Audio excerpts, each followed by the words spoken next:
All right, reconvening our meeting and shifting gears back to the Budget Adjustment Act. And we have with us Joan Goldstein, Commissioner of Department of Economic Development. And with her is Matt Chapman, the Director of the Waste Management Protection Division. Thank you, Madam Chair, and good afternoon, committee, and thanks for having us. Joan Goldstein, Commissioner, Department of Economic Development. Matt Chapman, Director of Waste Management. Would it help, does it please the committee if we review a little bit about what this brownfields is used for and how it came about? Would that? Sure. Yeah. So I guess it was 2 sessions ago in the legislative session of 2021, there was an ask for $25 million in general fund money, and it was shared between Agency of Natural Resources and Agency of Commerce. And it's because their responsibility is shared. This was meant for cleanup money. There are how many contaminated sites around the state? A lot, about let's say there's 1,300 active contaminated sites throughout the state. And many times those sit idle because of the amount of issues with them, right? What is known about the contaminants that are located there?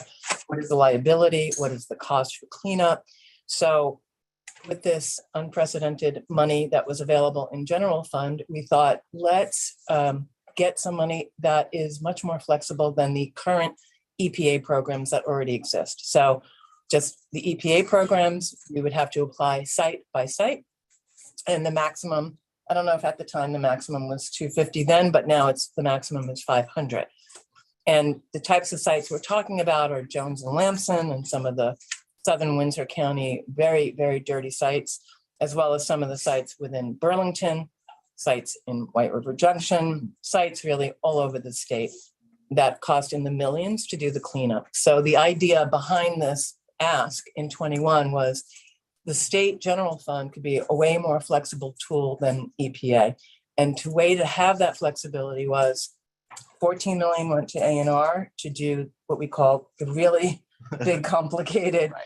sites that we call BERA. Right. I don't know if you want to. So there are about 7 sites that basically are incredibly complicated cleanup and redevelopment efforts that require multi-agency sort of assistance with the projects. And they're like the redevelopment of the properties adjacent to 9th Street Barge Canal and the Jones and Lamson site in Springfield. These are sort of long-term things that we've identified as a state that we want to have remediated and made available to redevelopment. So those projects sort of had they were well advanced in sort of their investigation phase and were ready to go to cleanup. And so the $14 million was dedicated to those about, I think, 7 projects. Yeah.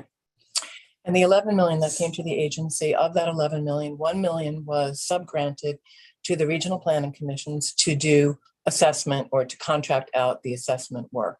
It's a continuum, right? First, there's a protection against liability. That's the BRELA program that currently is in existence. And then there's an investigation phase, which is the assessment, phase 1, phase 2. And then they do corrective action plans, which actually detail what do they have to do to clean up the property and how much does that cost. And then once there's an approved, what we call CAP plan, that's when we could spend the money to do that. So 2 years ago, we got that appropriation. It was expressly stated that RPCs would get $1 million.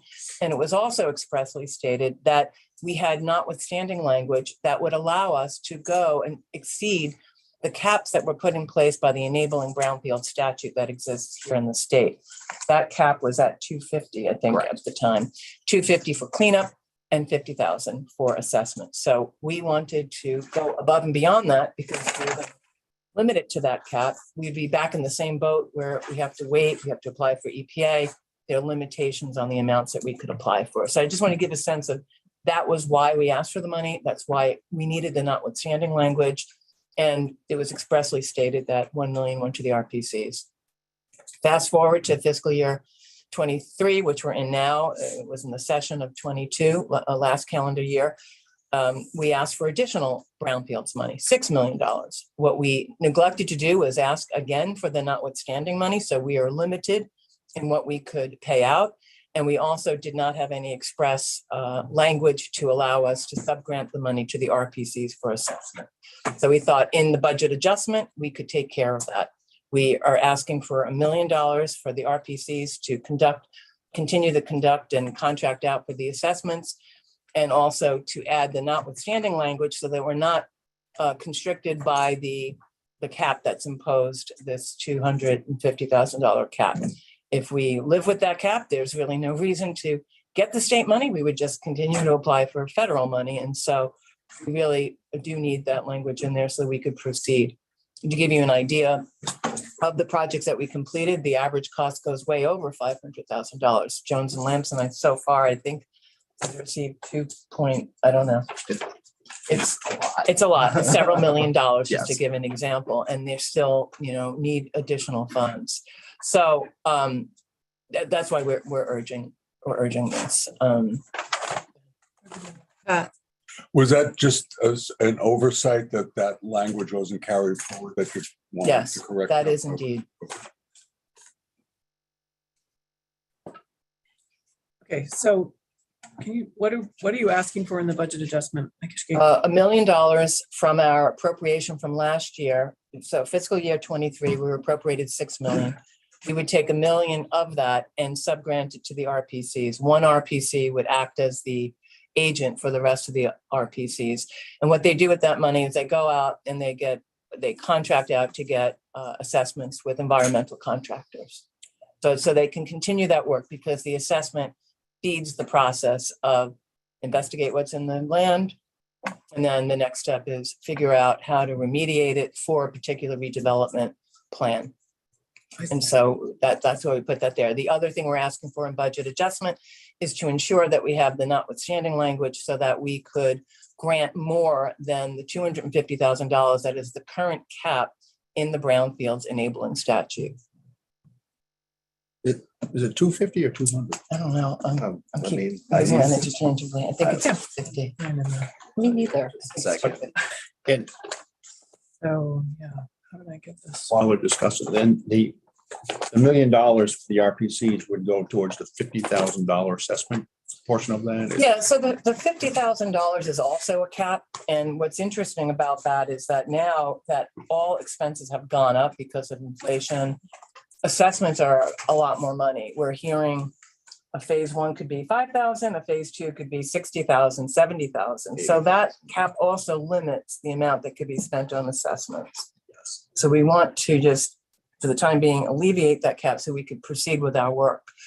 So as an example, in the $6 million that we appropriated last year, we were only able to fund the smaller projects until we get the language fixed.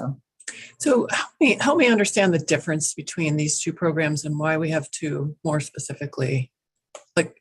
And I'd like to know, is ACCD required to kind of follow the standards that ANR has? Oh, yeah.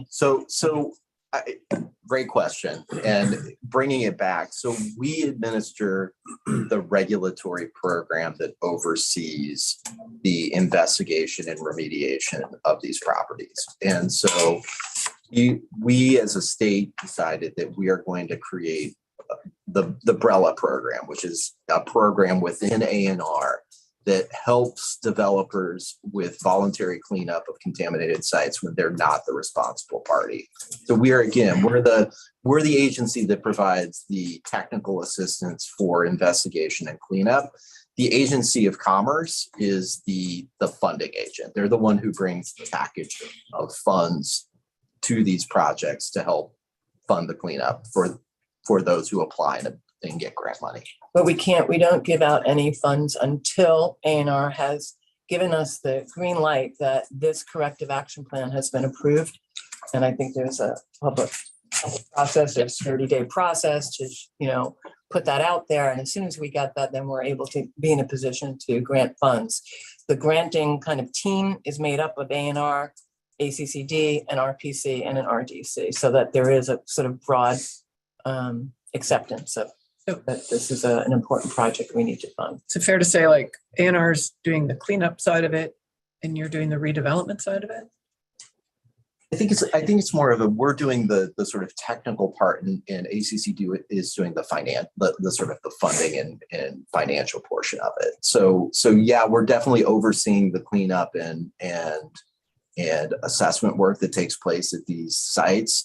But the redevelopment often is a step even after the cleanup, right? So you may take a site and get it to a place where it's been remediated, but then you need to build a structure or housing on it after that cleanup has taken place, for example. In order for housing to take place, in order for humans to live or work in a particular place, that soil has to be cleaned up or moved out or monitored on an ongoing basis. So it's really a way of bringing back, underutilized or not utilized property, valueless property in some cases, back to productive use. And so that's very much within an economic development context, but we depend on A&R for the regulatory and the science. But you got allocated 14 million A&R to do cleanup. And so to say they're doing money part of it is confusing. Okay, so that's probably a good thing to draw the line between the issue that we were just in. Well, on the 14 million, there's on that $14 million of specific projects. That was a very specific program that the Agency of Natural Resources was the leader of.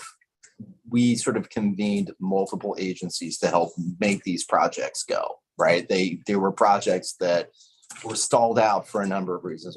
My guess is Representative Christie's probably aware of like the Jones and Lamson site in Springfield. That was kind of a project that there's a large degree of community interest in moving it forward, but because of both financial and some of the liability exposure issues, it stalled. So on that one, yes, we managed the cleanup along with the finances and the technical oversight, but it was also frankly even bigger than that because we were bringing in other state agencies where there were like roadblocks, AOT. like AOT and others where there were challenges. So it's a very specific program. It is sort of outside of the norm of how we have operated historically with us doing technical work and ACCD doing funding work.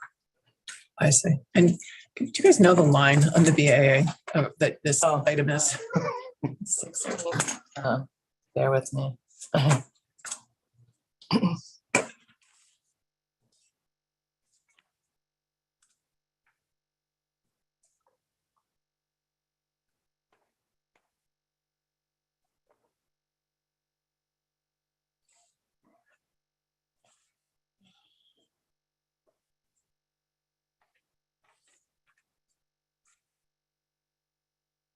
Section 16, subsection 2. Does that help? I don't know. Ours is these I don't have a page number, but two.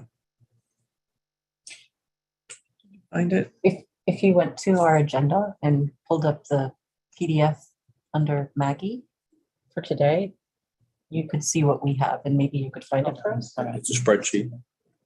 Okay. all right.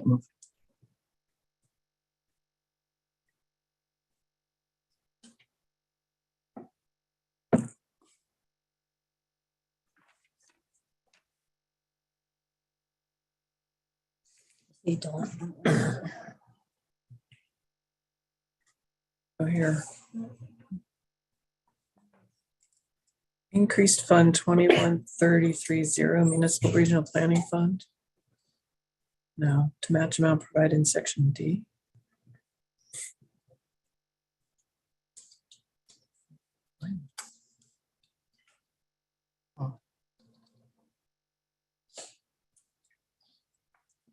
We are under housing and community, under the Agency of Commerce. I just see the housing and community development line item on. Right, that's all I see too. So I'm not sure. Where is it in this? Maybe it got missed. I'm wondering whether, because it doesn't have an increase or decrease in funding, and it's just a language change, whether they didn't put it on the spreadsheet. Isn't it? Wouldn't it be considered a transfer? Well, actually, because it's a wash on general fund, it's not, right. It's just, so we're taking what we currently have and then subgranting out $1 million. So it really is like an instructional language that got put in, right? Like we shall subgrant 1 million to the RPCs, and that we should also include the notwithstanding language. Do members have questions or concerns on this?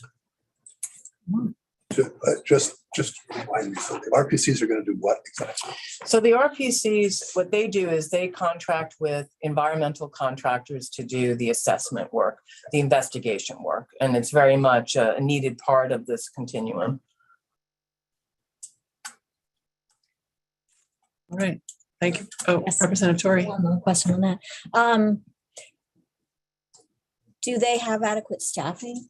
I mean, everybody, you need more money for this, but is there also any additional staffing that they may need to? I don't think they need additional staffing. I mean, they contract it out to the environmental contractor. So, but there is work that's needed to do because they would typically do like an RFP to Exactly. get the contractor. So there's Yeah. definitely work involved. Okay. So And this is ongoing. This has already stood up and do you know which regional commission is the, So the lead was, it used to be called Southern Windsor. I It's know called it. MARC now. Yes. Mount Scottney Regional Commission. Thank you. what's Yes. M stand for? Mount Scottney Scottney Regional Regional Commission. Okay. Used to be Southwestern. Yeah, Southwestern Regional Windsor, Planning- right. South Windsor Regional Planning Commission. So they acted as the lead and then they distributed amongst the rest of the RPCs.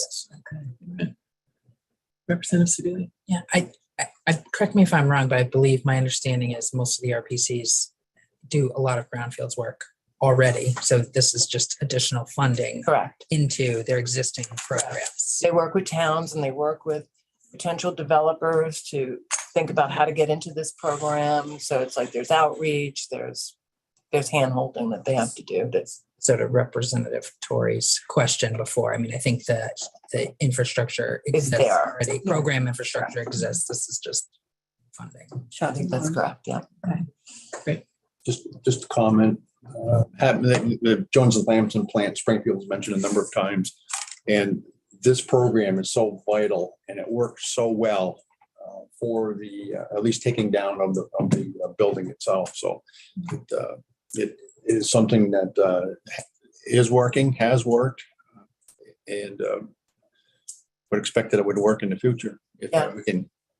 I have to say, it's the only program that we worked on that had such universal acceptance in both chambers of this building. So we're happy. Not always the case with our programs. Thank you for coming in. You're very welcome. Thanks for having us and happy to answer any questions if you still need some more. And I could find the section for you. I don't see it on the spreadsheet, No. but Yeah, I think that would be helpful. okay. And the language would be great. All right, we'll do that. Thank you. Thanks. Let's see. And Madam Chair, if I may. Mm. Thank you. I'm just, before they leave, I'm just concerned, who would do if we needed to transfer the authority to be able to, this $1 million that we're talking about, the RPC, where would that language come from, or who would provide that language? The language, we suggested it. The administration suggested the language within the BAA Act, within the Budget Adjustment Act. It's Okay. in there and it basically instructs the agency to subgrant the $1 million to the RPC Okay. to do assessment work. And then it changes And the notwithstanding language, we need that in there as well. it to what? 500? Sorry, The cap, the notwithstanding. It just takes the caps off. it takes the caps off for this particular, bucket of money. Okay, great. Thank All you. right, thank you. Thank you. Any further discussion on this item? Yeah. Is there any reason why we want like a check back if it's a notwithstanding, like in perpetuity? I don't think it is. I think I just heard her say this bucket of money, and that would be a great thing for you to follow up on with our liaison. Yeah, she mentioned it was an oversight to not have that language in this time. Yep. So it sounds like something you have to actually put in each year. Yeah, I do think. Okay, it looks like our next witnesses are going to be joining us via Zoom, which is great. And I'm gonna gallery for a minute. And we're going to shift gears and go to the Department of Public Service, sticking with the Budget Adjustment Act, but go to the Department of Public Service and welcome the Commissioner back. Thank you Welcome, so Commissioner. much. Glad to be here today. With me is Director Hallquist from the VCBB. My understanding is that you are on a tight schedule and you would like us to keep this short. This is about the BAA adjustment of $30 million that we are hoping you will support in order for the state to be able to secure a much larger grant from the FCC, the Federal Communications Commission, to enable the construction of a middle mile backbone statewide in Vermont. And Director Hallquist will speak to the details. Thank you. Rob Fish will be operating the presentation. Thanks for having us back again to provide you some more detail. Maybe you can pull up the presentation. That'd be great. But the first slide really deals with the language of the budget adjustment. Christine, I don't have the ability to share my screen at this point.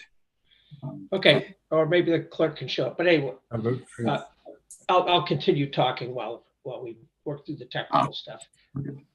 But the first slide, the language change highlighted. Next slide is really what we put in, because ultimately this is to leverage federal dollars and programs. So if there's a chance we don't get the $114 NTI grant, we are pursuing other grants with similar matches. For example, the Broadband Equity Access and Deployment Program requires 25% matches. So we'll also be pursuing USDA. So that's why we put the language in there, leverage federal dollars and programs. And then if the grant is not awarded, the funds will be used to leverage other federal dollars and programs to reduce the overall cost of universal services as described in Act 71. Next slide. And just to show you that this really falls in line with the will of Act 71. In Act 71, it addressed the need for a statewide comprehensive design. As we told the legislature last year, we would do this in parallel, which is exactly what we did. The point was, if we had to wait, probably would have set us back. Could have set the CUDs back a long time if they had to wait for a statewide design. The good news is each of the CUDs are doing their detailed design in parallel. We incorporated those designs into the statewide design, and I'll show you that in a moment. Next slide. So again, a reminder on this funding model that this is about reducing the cost to serve these rural areas. These rural areas are not served because they're expensive. And we really want to create equal opportunity for access for the rural areas, which includes cost and affordability. Because of the high density in the areas like Chittenden County, the telecom providers can offer fairly low rates. We're challenged because right now we have 60% of the infrastructure costs covered in grants, but our goal is to get to 100%. If we did get to 100%, we could drive those costs down to $50 for a 100 by 100 access, which would really be competitive. And that's our goal. And now talking specifically about this middle mile program, which ties right in with the goal. I'll explain some of the technicalities of network design. Network design consists of first mile, middle mile, and last mile. And think of it like your highways. Your first mile is limited access highways like the interstates. Your middle mile is like your state highways, and your last mile is like your town roads. We're building the middle mile or town road network, which you can see it looks similar to a town road network. The idea is to build redundant geographic rings so that if you get any outage on one part of the ring, it can be fed from other parts of the ring. This creates a highly resilient and robust network. We're also connecting to Canada, New Hampshire, New York, and Massachusetts. And this is by providing additional larger interstate connections to the state of Vermont, we have the opportunity to drive down data costs, because when you think of it, when we're in this virtual world, we're competing with the greater urban areas like New York City and Boston in terms of cost. So not only do we build a resilient, redundant design, we lower costs. And I will tell you that telecommunication networks are even more important than electric networks these days. A lot of shift has happened. And I'll give you, one anecdote. I was the CEO of Vermont Electric Cooperative. We were on the phone with federal officials because a bomb cyclone was coming up the coast. They told us we had the risk of losing all of our telecommunication, and we all turned white in the room. We went out and immediately bought 3 satellite phones, but it's hard to imagine how you could restore an electric network, going way back to the old way, because all this technology has really at least tripled our ability to respond, if not more. So that's, we're in a place now where this redundancy is critical and important. Next slide, please.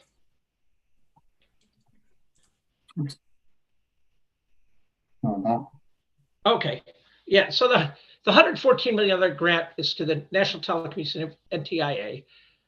This was, back in February, we heard of last year, we were at a meeting in Washington, and the NTIA announced they were going to do $1 billion grant, competitive grant to the states with 10 to 15 finalists, or 10 to 15 grantees, which, we looked at that and said, there's no way we're going to compete with these other states for, something 75 to $100 million grant, because we're such a small state.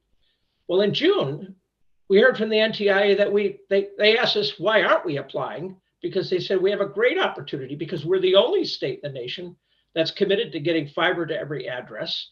We've got this state that everybody works well together.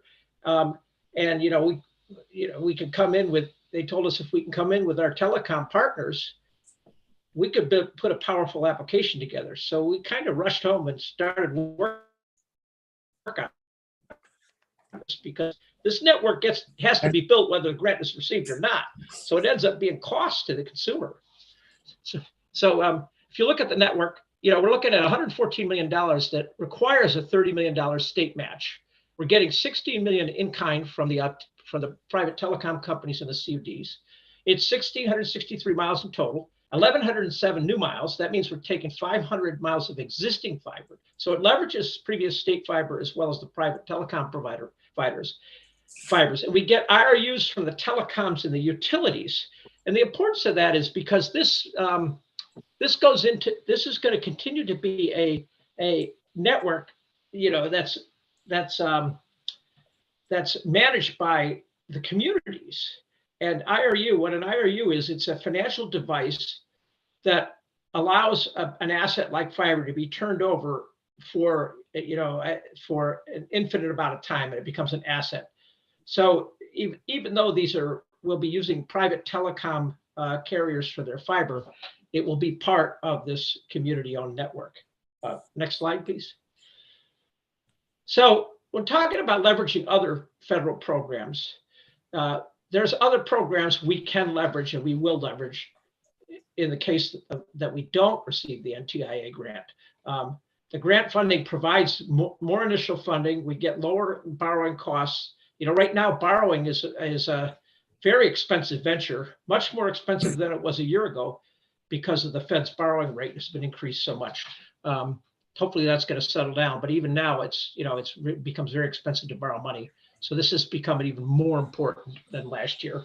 And since CUDs are nonprofits, the capital savings are passed directly to the Vermonters. So at this point, I think it's more important to take time to answer questions. So please ask any questions that come to mind. Do members have questions?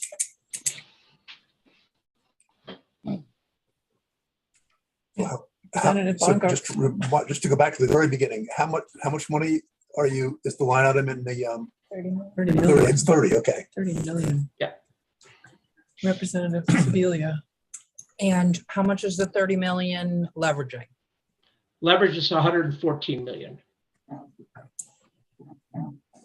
No, I'm sorry. Leverage is 67 million because the 114 is 67. It's 67 plus 16, I think. It leverages hang on, let me go back to that slide. 67 million, it says in our spreadsheet. Yeah, 67. well, plus there's a $16 million in-kind contributions as well. So, Madam Chair, just full disclosure on the BCBB. So I know that there's a little bit more to this proposal just around the innovation and collaboration that's gone into it. I don't know if Christine or the commissioner, or excuse me, Director Halquist or the commissioner are able to speak just a little bit more to the Oh, yes, happy to. partnership. Yeah, thank you for bringing that up. This is a collaboration between the electric utilities. We work with Felco on this. We worked with the major telecom utilities as well. And getting the major telecom utilities to play well together is a challenge, but we did pull it off.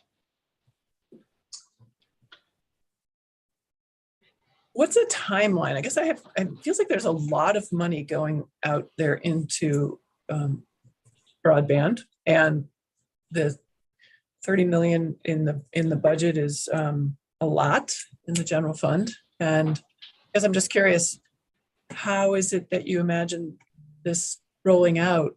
Over what amount of time? Well, this is to go.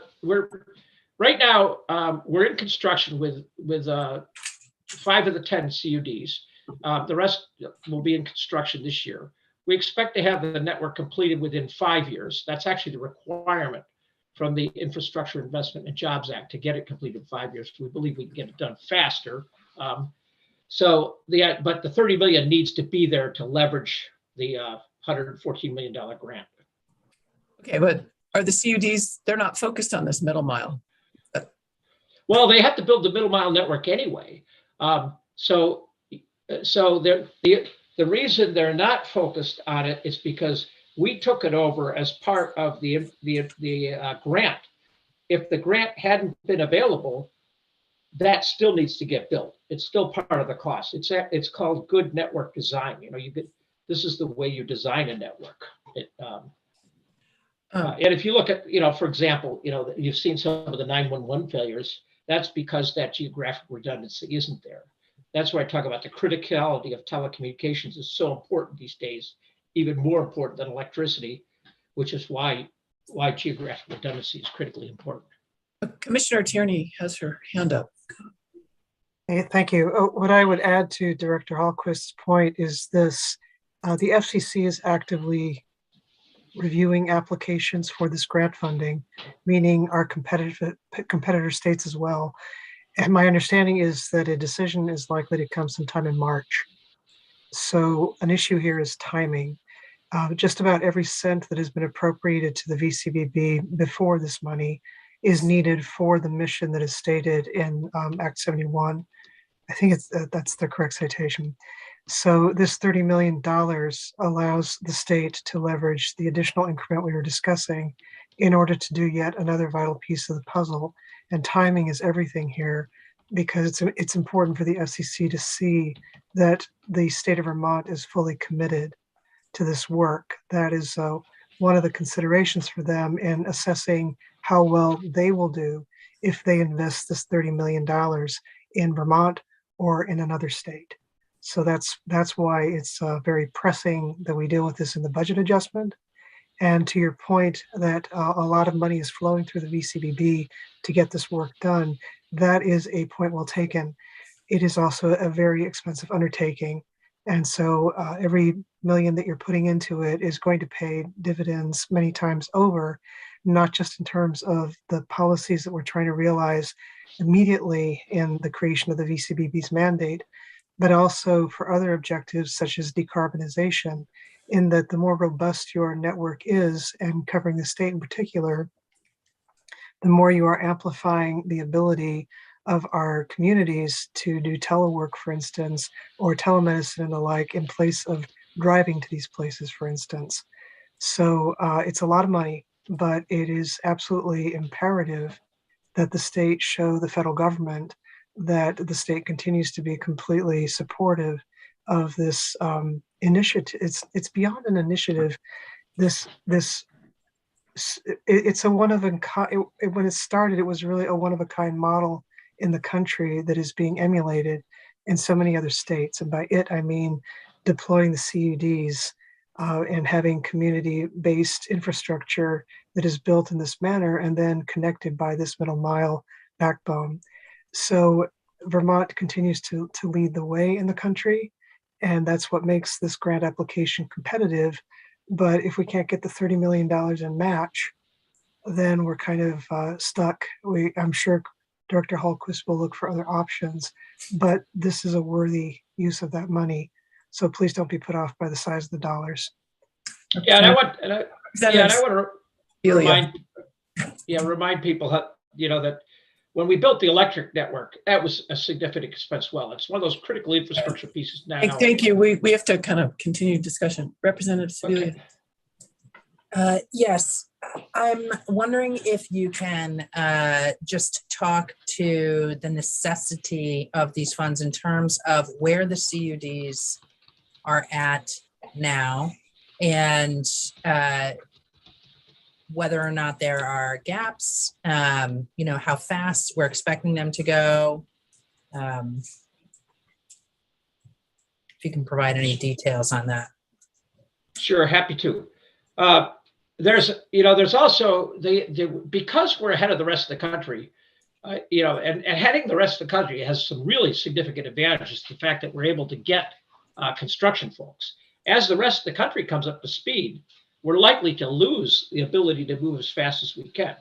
So the gap varies from CUD to CUD, but in general, there's a potential that we run out of money sometime around July or August while we're waiting for the BEAD funding, and we have to stop construction. Of course, you stop construction, you lose your crews, you lose that rhythm, and that could put a serious impact to the program. So this 30 million, because it comes in earlier, that helps us fill that I'm saying that I should say that 67 million that comes in earlier helps us fill that gap till the BEAD funding comes in.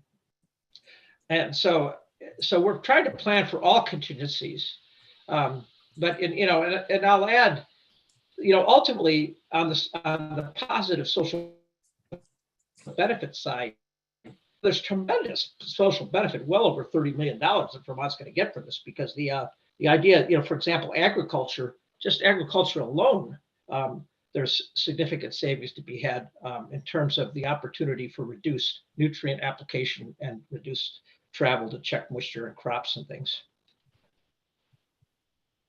Okay, thank you. There's another line item in the spreadsheet that we have on the budget adjustment that is Public Service Department, Vermont Community Broadband Board. It says 619,658. What is that? That's the Universal Service Fund. Part of Act 71 transferred the Universal Service Fund to the VCBB, and we're using that to pay for staff. That's and we're trying to focus every dollar we can on infrastructure, which is what we're using the NTI and BEAD funds for. Why is that in the BAA? If I can answer that. Yeah, there are two figures there. And the BAA is designed to reflect at this point what the actual numbers are, as opposed to what they were thought to be at the time when that item was passed into law last year. It's basically a true up. Thank you. You're welcome.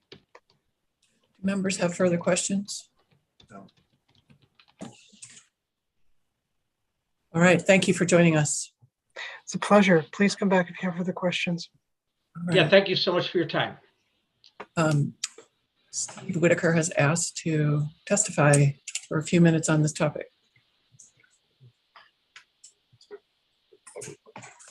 Good afternoon, Stephen Whitaker for the record. I'd like to raise a caution and ask that if you do approve or recommend in your letter to appropriations the 30 million matching money, that you condition it upon a level of transparency which is sorely lacking.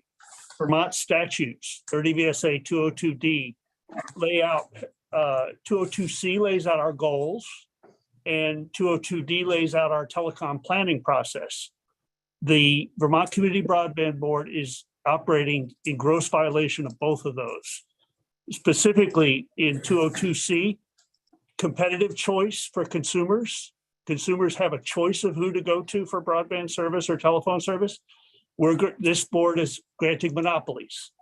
Secondly, open access for competitors. These networks are not being designed to support open access, meaning multiple providers. There was one opportunity in Franklin County for Google Fiber to come in and design and operate a network that other competitors, Comcast, Consolidated, could get onto and deliver service. That's consistent with our goal. That's not what the broadband board is doing. Secondly, this NTIA application is claimed to be secret. I mean, that language that was shown on the slide for a statewide fiber design, that's language that I helped write and that Senator Brock got put into the bill. And then they ignored it. They ignored doing a statewide fiber design until they got so far down the line. And now they're claiming that this middle mile fiber application is secret under an exemption of a contract negotiation. They haven't even been awarded anything, so there is no contract negotiation. So, but I'll give you a couple more examples, and then I'll give you a copy of my testimony to the House of Propes Committee on that topic, which lays out this in a little more detail than I have time for here. Did you present this at the public hearing? I did. The last speaker, the last 3 minutes, down to the wire. Velco's role, the Vermont Community Broadband Board is riddled with conflicts of interest. Velco owns a fiber network that is designed to be public safety grade, hardened, resilient. And had we done a statewide fiber design, we would have built triangular spans off of that Velco network. And with the anticipation, you might know that Vermont ratepayers own 51% of Velco, including that fiber. And yet part of I believe what's driving this is Velco doesn't want transparency and eyes on what they're charging for those fibers. And so we're going to go out and build a separate network. You heard reference to a special purpose vehicle. The electronics for these rings is not designed anywhere that anyone can review. The price of these road multiplexers, remotely configurable add drop multiplexers is the term.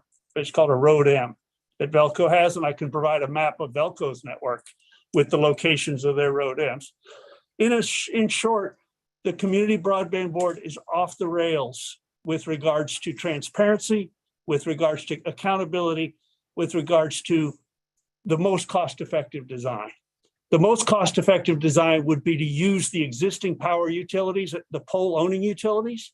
You wouldn't have spent tens of millions of dollars on pole inventories. They already know where their poles are. Then their crews would be trained at union scale to repair the fiber. When we have a big storm come through, this fiber is going to blow down and there's not going to be anybody here to fix it because we didn't engage our pole owning utilities in building and owning the fiber.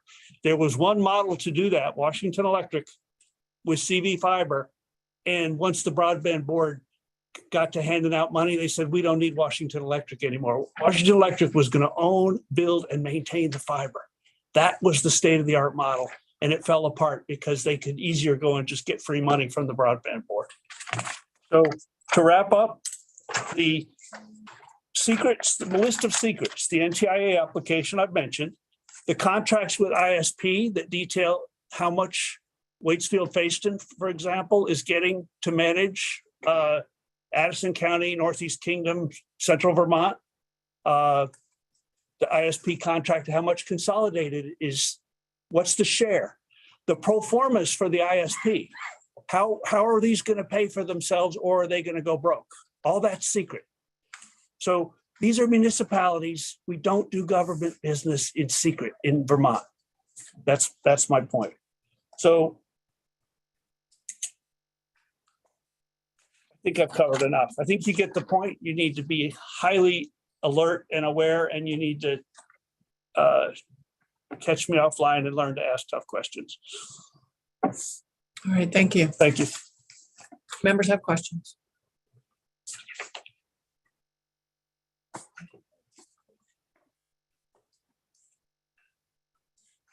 Okay.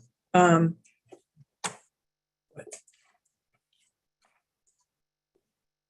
got a question. Do members have thoughts on what we've learned about the budget adjustment?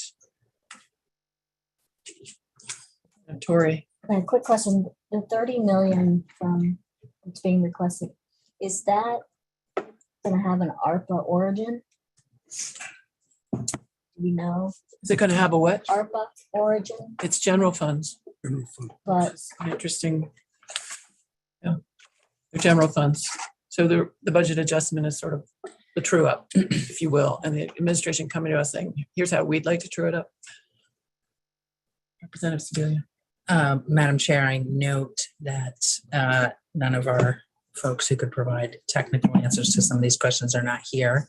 I would note that a lot of times federal funding, and this 30 million is for a grant application for federal funding. A lot of times match money that goes to apply for other grants has strings attached to it.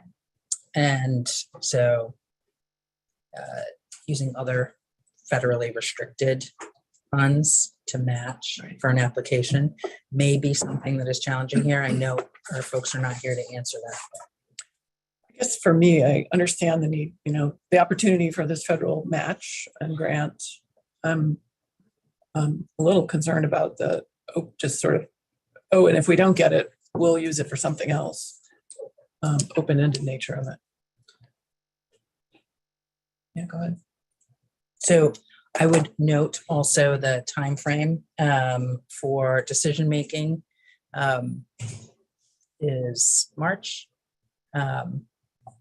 And also that I think the committee could indicate as a concern. I certainly know that those funds are necessary regardless, but I think the committee could restrict them if the application was not, if the grant was not one. Yep. Other members have thoughts on that? Representative Stebbins. I'd be interested in that proposal for sort of a check back in terms of how the 30 million, where it went, how it went, did we win? Just some sort of follow-up. And is now an appropriate time to talk about some of the other BAA?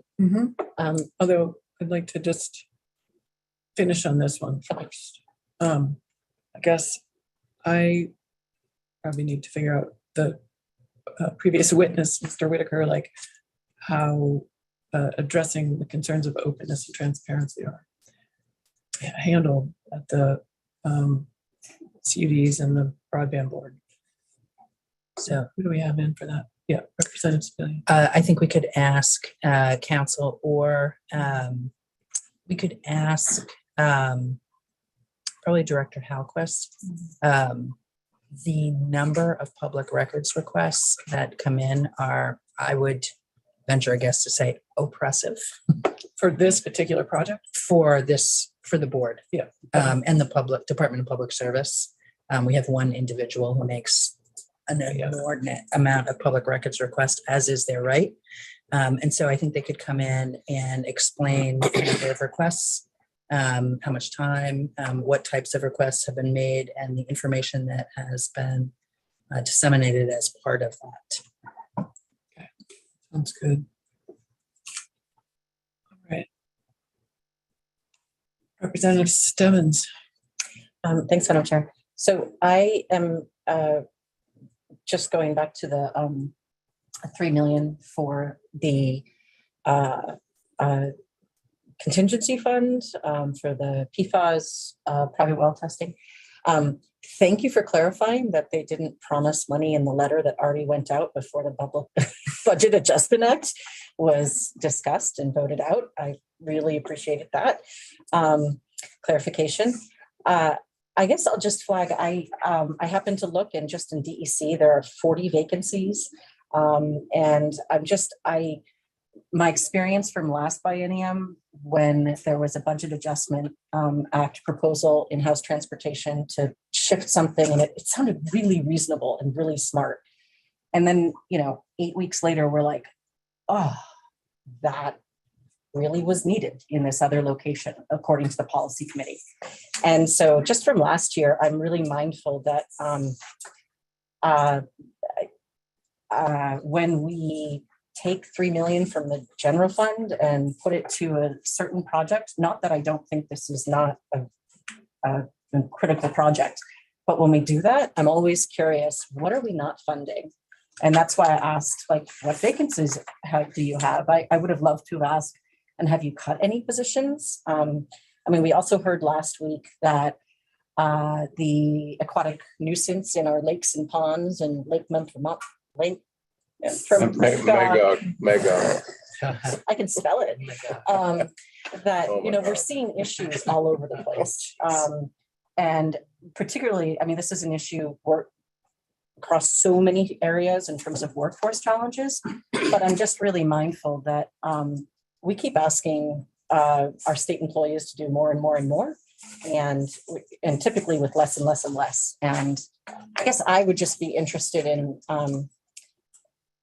really making sure that when the budget comes in, and maybe even having something in this letter that says we want to make sure that we're really robustly supporting, the positions that exist there, and that we're supporting the folks that are supposed to get this work done.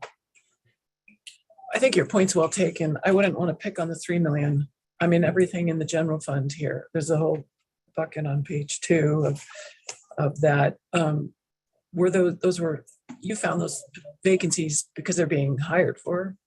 So that, they're probably one of the reasons is that they're having trouble hiring. So we have these, extra funds, if you will, in the budget, because they're vacancy savings, so-called vacancy savings. I hear you.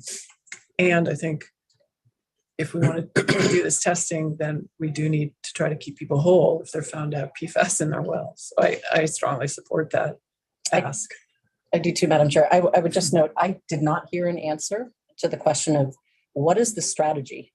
The answer was, this is really critical. It's public health. We got to address it. But I am, again, as someone who worked with PCBs and rivers back in 2000, it just gets worse and worse and worse. And without a strategy, I think we're going to end up throwing little pots of money at little pieces here and there, and it puts us in a dangerous place.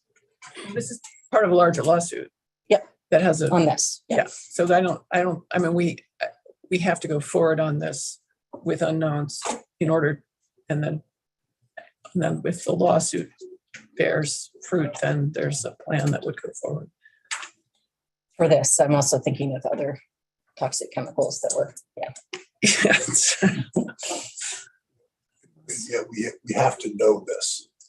So I think I'm in favor of the $3 million, and I understand all of it, especially the staffing issues. But I think we need to know this. The do is to do the testing of wells. And, I did get the part of there really is no overall plan yet, but you probably can't until we know what's where and what we're actually doing. So I don't say that to defeat the issue. I just think that that's just the way I'm approaching it. I think the $3 million is necessary. I also get all the other things in the budget that are competing for the same dollars. So I think that is for having this discussion too. To be clear, I'm not saying I don't think necessarily the 3 million is that we shouldn't be sending it there. I just want to really make sure we're supporting the rest of the work. Yeah. All right. And then on the brownfields piece, I'm not, it seems like it's a continuation of the existing programs that we have. I didn't have any concerns about that one. Okay. There's not a monetary ask, so it's just a policy or text change.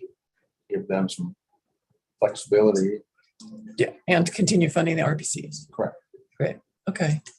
All right. We will I'll work with the budget liaisons to communicate our thoughts to the appropriations committee.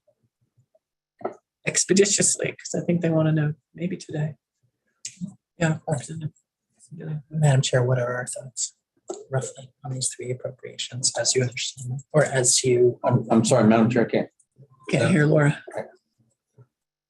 I have a fan behind me. So. Sorry, Madam Chair, I can summarize what our I'll thoughts are. summarize Yes, what I've thank you. heard.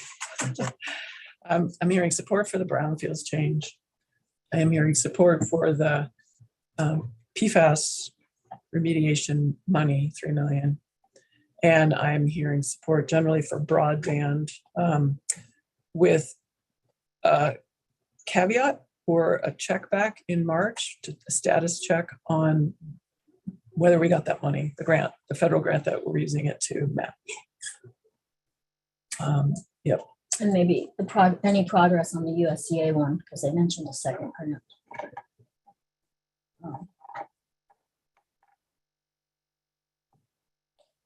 And is it not appropriate, or am I the only one who would love to sort of flag that, like moving forward, making sure that we're fully filling all these positions and the roles that we have currently? Yeah, I think adding something about our concerns about vacancies at the Agency of Natural Resources. Is anyone opposed to that? Yeah, I'm not opposed to that. I do believe that the Deputy Secretary said all of their vacancies are out for recruitment, which I interpreted as they are experiencing the same challenges that many employers are in terms of hiring. I was surprised to hear that, actually. They were all up for recruitment and somewhat relieved, but additional clarification would be. Or also if they have cut any positions as people retire or whatnot.